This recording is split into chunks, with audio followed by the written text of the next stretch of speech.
Œuvre de Maria Valtorta, tome 3, chapitre 78, intitulé Les épis cueillis le jour du Shabbat, vision du 13 juillet 1945. Toujours le même endroit, mais le soleil est moins implacable car il ne va pas tarder à se coucher. Il faut atteindre cette maison, dit Jésus. Ils marchent, ils y arrivent, ils demandent du pain et des vivres, mais le régisseur les repousse durement. Race de Philistins, vipères, toujours les mêmes, ils sont nés du même cep et donnent des fruits empoisonnés. Bougonnent les disciples affamés et fatigués. Que vous soit rendu ce que vous donnez. Mais pourquoi vous manquez-vous de charité? Nous ne sommes plus à l'époque de la loi du talion. Avancez. Il ne fait pas encore nuit et vous ne mourrez pas de faim. Un peu de sacrifice pour que ces âmes arrivent à avoir faim de moi, exhorte Jésus. Mais les disciples, et je crois que c'est plutôt par dépit qu'à cause d'une faim insupportable, entrent au beau milieu des champs et se mettent à cueillir des épis. Ils les égrènent dans leurs mains et se mettent à les manger. Ils sont bons, maître, crie Pierre. Tu n'en prends pas? Ils ont beaucoup de goût. Je voudrais manger tout le champ. Tu as raison. Comme cela, ils vont regretter de ne pas nous avoir donné un pain, enchérissent les autres. Ils passent à travers le champ de blé et mangent avidement. Jésus marche tout seul sur la route poussiéreuse. Simon le Zélote et Barthélemy discutent à 5 ou 6 mètres derrière. À un autre carrefour, entre la route principale et un chemin secondaire, plusieurs pharisiens hargneux se sont arrêtés. Ils reviennent sûrement des offices du Shabbat auxquels ils ont assisté dans le hameau que l'on aperçoit au bout de ce chemin secondaire, large, plat, comme si c'était une grosse bête tapie dans sa tanière. Jésus les voit, les regarde, doux et souriant, et leur adresse son salut. Que la paix soit avec vous. Au lieu de répondre à son salut, un des pharisiens lui demande avec arrogance. Qui es-tu? Jésus de Nazareth. Vous voyez bien que c'est lui, dit l'un d'eux aux autres. Pendant ce temps, Nathanaël et Simon s'approchent du maître, tandis que les autres, cheminant à travers les sillons, se dirigent vers la route. Ils mâchent encore des grains de blé et en ont dans le creux de la main. Le pharisien qui a parlé le premier, peut-être le plus puissant, recommence à parler avec Jésus qui s'est arrêté pour écouter la suite. Ah, c'est donc toi le fameux Jésus de Nazareth. Comment se fait-il que tu sois venu jusqu'ici?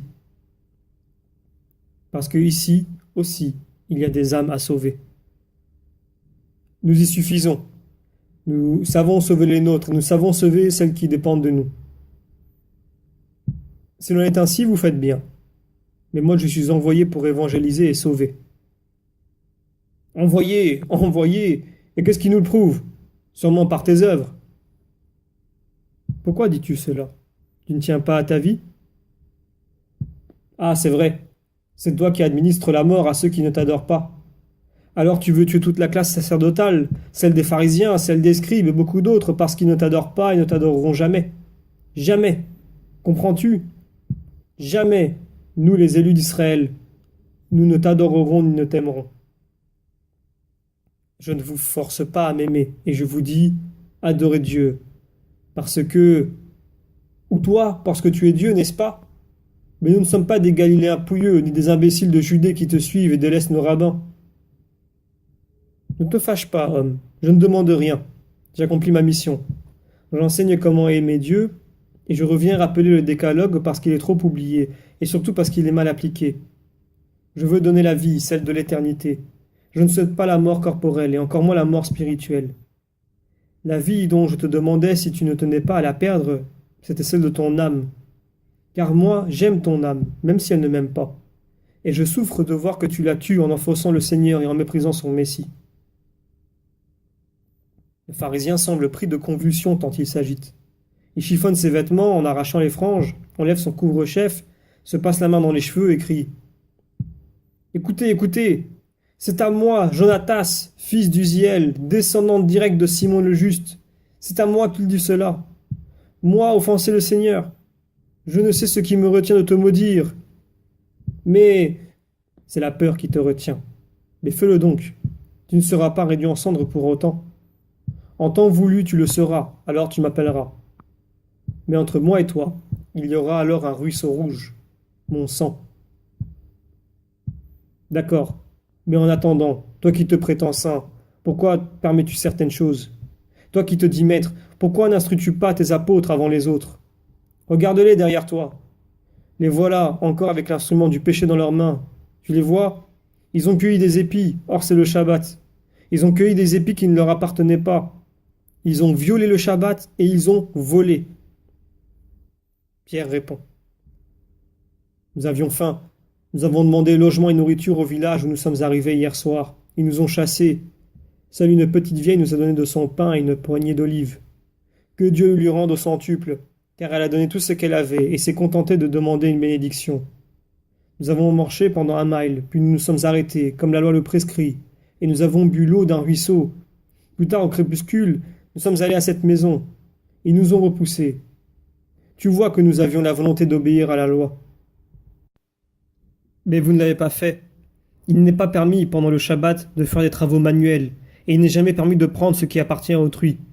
Mes amis et moi, nous en sommes scandalisés. Moi, au contraire, je ne le suis pas, dit Jésus. N'avez-vous jamais lu comment David, à Nob, prit les pains consacrés pour se nourrir, lui et ses compagnons? Des pains consacrés appartenaient à Dieu, dans sa maison, réservée par un ordre éternel aux prêtres.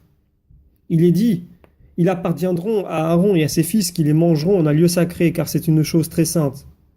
Néanmoins, David les a pris, lui, pour lui et ses compagnons, parce qu'ils avaient faim. Or, si le saint roi entra dans la maison de Dieu et mangea les pains consacrés le jour du Shabbat, lui à qui il n'est pas permis de s'en nourrir. Pourtant la chose ne lui fut pas comptée comme péché, puisque Dieu continue encore après ce loi de lui garder son amour. Comment peux-tu dire que nous sommes pécheurs si nous cueillons sur le sol de Dieu des épis qui ont poussé et mûri par sa volonté, les épis qui appartiennent aussi aux oiseaux? Et tu refuses que les hommes s'en nourrissent, eux qui sont les enfants du Père? Il avait demandé ces pains. Il ne les avait pas pris sans les demander, et cela change tout. Et puis ce n'est pas vrai que Dieu n'a pas compté à David cet acte comme péché. Dieu l'a frappé durement. Mais pas pour cette raison. Pour sa luxure, pour son recensement, pas pour... rétorque Jude. Oh, assez, ce n'est pas permis, voilà tout. Vous n'avez pas le droit de le faire et vous ne le ferez pas. Allez-vous-en. Nous ne voulons pas de vous sur nos terres. Nous n'avons pas besoin de vous. Nous ne savons que faire de vous. Nous allons partir, dit Jésus en empêchant ses disciples de répliquer. Et pour toujours, souviens-t'en, que jamais plus Jonatas, fils d'Uziel, ne te trouve sur son chemin. Va-t'en. Oui, nous partons. Toutefois, nous nous retrouverons. Cette fois, ce sera Jonatas qui voudra me voir pour répéter ma condamnation et délivrer pour toujours le monde de moi. Mais ce sera alors le ciel qui te dira « Il ne t'est pas permis de faire cela ». Et cette parole « Il ne t'est pas permis » résonnera dans ton cœur comme une sonnerie de trompette pendant toute ta vie et au-delà. De même que, le jour du Shabbat, les prêtres violent au temple le repos shabbatique sans péché, nous aussi, les serviteurs du Seigneur, nous pouvons recevoir amour et secours du Père très saint, sans pour autant commettre de faute, puisque l'homme nous refuse l'amour. Il n'y a ici quelqu'un de bien, plus grand que le temple, et qui peut prendre ce qu'il veut de la création, car Dieu a disposé toutes choses pour servir d'escabeau à la parole. Et moi, je prends et je donne. Il en est ainsi des épis du Père, servis sur l'immense table qu'est la terre, comme de la parole. Je prends et je donne, au beau comme au mauvais, car je suis la miséricorde. Mais vous ignorez ce qu'est la miséricorde. Si vous saviez ce que cela signifie, vous comprendriez aussi que je ne veux qu'elle. Si vous saviez ce qu'est la miséricorde, vous n'auriez pas condamné des innocents, mais vous l'ignorez. Vous ne savez pas non plus que je ne vous condamne pas. Vous ne savez pas que je vous pardonnerai et que je demanderai même au Père de vous pardonner. Car c'est la miséricorde que je veux et non le châtiment. Mais vous ne le savez pas. Vous ne voulez pas le savoir. C'est là un péché plus grand que celui que vous m'imputez, que celui que, selon vous, ces innocents ont commis. Du reste, sachez que le Shabbat est fait pour l'homme, et non pas l'homme pour le Shabbat, et que le Fils de l'homme est le maître même du Shabbat. Adieu. Il se tourne vers ses disciples. Venez, allons chercher un lit dans les sables qui ne sont plus loin maintenant. Nous aurons toujours les étoiles pour compagne, et la rosée nous rafraîchira. Dieu qui a envoyé la manne à Israël pourvoira à nous nourrir nous aussi. Nous sommes pauvres, nous, qui lui sommes fidèles. Jésus plante là le groupe hargneux et part avec ses disciples alors que la nuit tombe avec les premières ombres violettes. Il trouve finalement une haie de figuiers d'Inde au sommet duquel, hérissés de piquants, des figues commencent à mûrir. Mais tout est bon pour qui a faim, et en se piquant les doigts, ils cueillent les plus mûrs et vont à l'endroit où les champs font place à des dunes de sable. De loin arrive la rumeur de la mer. Arrêtons-nous ici. Le sable est fin et chaud. Demain nous entrerons à Ashkelon, dit Jésus, et tous tombent de fatigue au pied d'une haute dîne.